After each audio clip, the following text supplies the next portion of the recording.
नमस्कार दोस्तों, आइए जानते हैं कि तुलसीदास जी राम के इतने बड़े भक्त कैसे बने। इसके पीछे एक बहुत ही रोचक कहानी है। अगर उनकी पत्नी उनका तिरस्कार न करती तो वे कभी राम भक्त बनते ही नहीं। चलिए जानते हैं उस रोचक कथा को। राम भोला जी का विवाह एक अति सुंदर कन्या से हुआ जिसका नाम रत्नावली था। विवाह के बाद राम भोला गृहस्थ जीवन और पत्नी के प्रेम में ऐसे डूबे कि उन्हें दुनिया जहान और लोक मर्यादा का होश ही नहीं रहा। एक बार इनकी पत्नी मायके आई तो कुछ समय बाद ही यह बेचैन हो उठे और पत्नी से मिलने चल पड़े।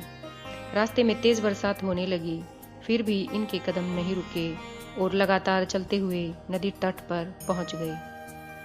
सामने उफनती हुई नदी थी, लेकिन मिलन की ऐसी दीवानगी छाई हुई थी कि नदी में बहकर आती लाश को पकड़कर नदी पार कर गए। देर रात जब पत्नी के घर पहुंचे तो सभी लोग सो चुके थे और घर का दरवाजा बंद हो चुका था।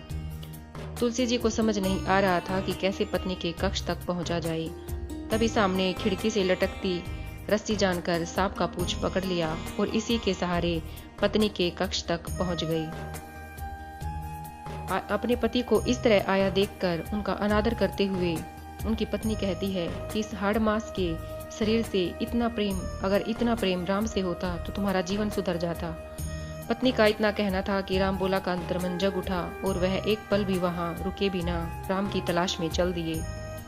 और राम से ऐसी प्रीत लगी कि जहां भी राम कथा होती है वहां राम के साथ तुलसीदास जी का नाम भी लिया जाता है।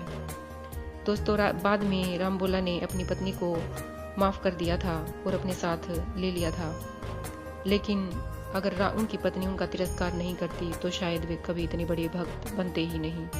धन्यवाद।